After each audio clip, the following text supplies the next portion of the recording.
الحمدللہ وحدہ والصلاۃ والسلام علی من لا نبی بعدہ۔ محترم سامعین و ناظرین، رمضان المبارک کے آخری عشرے کا اعتکاف بہت فضیلت کا حامل ہے۔ اس کی فضیلت کا اندازہ اس بات سے لگایا جا سکتا ہے، بخاری اور مسلم کی روایت ہے، حضرت عائشہ رضی اللہ تعالی عنہا صدیقہ کائنات روایت کرتی ہیں کہ رسول اللہ صلی اللہ علیہ وسلم ہر سال رمضان المبارک کے آخری عشرے میں اعتکاف فرمایا کرتے تھے، اور آقا صلی اللہ علیہ وسلم جب اس دنیا سے رحلت فرما کے چلے گئے تو آقا صلی اللہ علیہ وسلم کے بعد آپ کی ازواج مطہرات اعتکاف فرماتی تھی، اور اس کی فضیلت اور اہمیت کا اندازہ اس بات سے بھی لگایا جا سکتا ہے۔ حضرت انس رضی اللہ تعالیٰ عنہ ترمذی شریف کے اندر روایت موجود ہے، وہ فرماتے ہیں کہ آقا صلی اللہ علیہ وسلم ہر سال رمضان المبارک کے آخری عشرے کا اعتکاف فرماتے۔ ایک سال کسی وجہ سے حضور علیہ السلام اعتکاف نہ کر سکے تو پھر اگلے سال 20 دنوں کا اعتکاف فرمایا، اور اس بات سے بھی اندازہ لگایا جا سکتا ہے، حضرت ابن عباس رضی اللہ تعالیٰ عنہ روایت کرتے ہیں کہ حضور علیہ السلام نے معتکف کے بارے میں فرمایا کہ معتکف اعتکاف میں مقید رہنے کی وجہ سے گناہوں سے بچا رہتا ہے، اور یہ بھی فرمایا کہ پھر مسجد سے باہر جو لوگ نیک اعمال کرتے ہیں ان کا ثواب بھی معتکف کے نامہ اعمال میں لکھا جاتا ہے۔ یعنی کہ معتکف مسجد میں بیٹھا ہے، وہ کچھ ایسے کام نیکی کے ہیں جو نہیں کر سکتا، جن کا تعلق مسجد سے باہر ہے، یعنی مریض کی عیادت کرنے نہیں جا سکتا، نماز جنازہ میں شریک نہیں ہو سکتا، اور رفاع عامہ کے کام نہیں کر سکتا۔ تو جو لوگ یہ نیک اعمال کر رہے ہیں، کسی مریض کی عیادت کر رہے ہیں، نماز جنازہ میں شریک ہو رہے ہیں، رفاع عامہ کے کام کر رہے ہیں، خدمت خلق کر رہے ہیں، تو ان کی نیکیوں کا نیکی بھی معتکف کے نامہ اعمال میں لکھی جاتی ہے۔ باقی اعتکاف کی 3 قسمیں ہیں، نمبر 1 واجب، نمبر 2 سنت، اور نمبر 3 نفل۔ واجب اعتکاف تو یہ ہے کہ کوئی آدمی نظر مانتا ہے کہ میرا فلاں کام ہو جائے۔ مثال کے طور پر کوئی آدمی کہتا ہے کہ میں امتحانوں کے اندر پاس ہو جاؤں،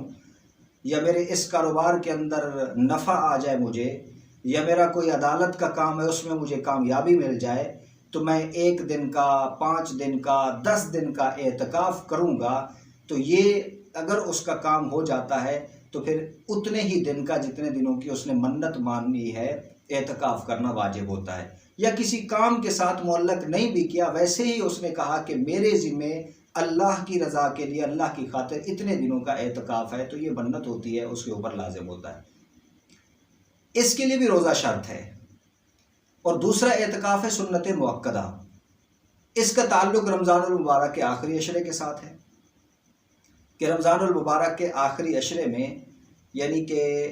رمضان المبارک کی 20ویں کو مغرب کی نماز سے پہلے یعنی غروب سے پہلے وہ مسجد میں آ جائے، اور رمضان المبارک کی 29 یا 30 کو جس وقت اگلے مہینے کا یعنی شوال المکرم کا چاند نظر آ جاتا ہے، تو اس وقت وہ مغرب کی نماز کے بعد پھر مسجد سے اپنے گھر کو چلا جائے۔ یہ اعتکاف سنت مؤکدہ ہے، لیکن مؤکدہ علی الکفایہ ہے، کہ اگر ایک محلے کی مسجد میں یا شہر کی مساجد کے اندر کچھ لوگ اعتکاف کے لیے بیٹھ جاتے ہیں تو باقی لوگوں سے پھر گناہ ساقط ہو جاتا ہے، لیکن اگر سارے ہی لوگوں نے اعتکاف کرنا ترک کر دیا تو پھر سارے کے سارے گناہ گار ہوں گے۔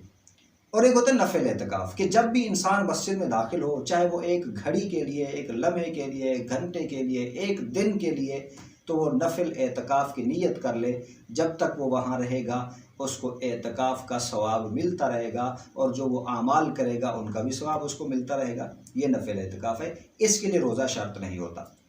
باقی رہی کہ اعتکاف کس جگہ پہ بیٹھنا چاہیے، مرد حضرات کے لیے یہ ہے کہ اپنے محلے کی مسجد جہاں پہ 5 وقت کی نماز پہلے سے ہوتی ہو، یا جس وقت یہ اعتکاف بیٹھ رہے ہیں اس وقت 5 وقتی نماز شروع کرا دی گئی ہو، تو ایسی مسجد میں بیٹھ سکتے ہیں۔ اور عورتوں کے لیے چاہیے کہ وہ اپنے گھر کے کونے میں جو انہوں نے نماز کے لیے جگہ مختص کی ہوئی ہے اس جگہ پہ وہ اعتکاف بیٹھے. لیکن اگر پہلے سے مختص نہیں ہے تو اب ایک جگہ کو مختص کر کے وہاں اعتکاف بیٹھ سکتی ہیں سنت مؤکدہ کی نیت کر کے. معتکف آدمی کے لیے مسجد سے باہر جانا کن ضروریات کی بنیاد پہ جائز ہوتا ہے اور کن ضروریات کی بنیاد پہ جائز نہیں ہوتا، تو ان کو بھی ذرا سامنے رکھنا چاہیے کہ انسان کی جو ضروریات ہوتی ہیں وہ دو طرح کی ہوتی ہیں. ایک ہوتی ہے ضروریات شرعیہ اور ایک ہوتی ہے ضروریات طبعیہ. تو انسان ضروریات شرعیہ کی وجہ سے بھی مسجد سے باہر نکل سکتا ہے اور ضروریات طبعیہ کی وجہ سے بھی مسجد سے باہر نکل سکتا ہے. ضروریات شرعیہ میں سے یہ ہے کہ یہ آدمی ایسی مسجد میں اعتکاف کے لیے بیٹھا ہے کہ جہاں پہ جمعہ نہیں ہوتا، کسی قصبے کی مسجد ہے لیکن اس آدمی پہ جمعہ واجب ہے، فرض ہے، یعنی کسی دور دیہاتی علاقے میں نہیں ہے کہ جن کے اوپر جمعہ فرض ہی نہیں ہوتا، واجب ہی نہیں ہوتا، یعنی اس کے اوپر جمعہ واجب ہے، لیکن جس مسجد میں بیٹھا ہے وہاں پہ جمعہ کی نماز نہیں ہوتی، تو یہ جمعہ ادا کرنے کے لیے اس مسجد سے جامع مسجد میں جا سکتا ہے. اور پھر وہ ایسے وقت میں جائے کہ جب یہ اپنی مسجد سے نکلے، اس جامع مسجد میں پہنچے، 4 رکعت سنتیں پڑھ کے پھر اس کو فرض نماز مل جائے، اس کے بعد سنتیں پڑھ کے یہ فوراً پھر واپس آ جائے اس مسجد کے اندر. اگر تاخیر کرے گا تو یہ اچھا نہیں ہے، گناہ گار ہوگا. اور ضروریات طبعیہ میں یہ ہوتا ہے کہ جیسے پیشاب پخانہ وغیرہ کے لیے نکلنا، غسل جنابت کے لیے نکلنا، کہ جن کے بغیر گزارا نہیں ہوتا، یا یہ ہے کہ اس کو گھر سے کوئی کھانا وغیرہ پہنچانے والا کوئی نہیں ہے، تو یہ آدمی اپنے گھر میں کھانا لینے کے لیے بھی بامر مجبوری جا سکتا ہے کہ گھر جائے اور کھانا لے کے فوراً مسجد میں واپس آ جائے. تو یہ ہوتا ہے ضروریات طبعیہ میں. اس ضروریات طبعیہ اور ضروریات شرعیہ کے علاوہ اگر کوئی آدمی مسجد سے نکل گیا تو پھر اس کا اعتکاف ٹوٹ جائے گا. اب کن باتوں کی وجہ سے اعتکاف ٹوٹ جاتا ہے وہ انشاءاللہ میں ایک تفصیل کے ساتھ گزارش کروں گا کہ کن کن چیزوں کی وجہ سے اعتکاف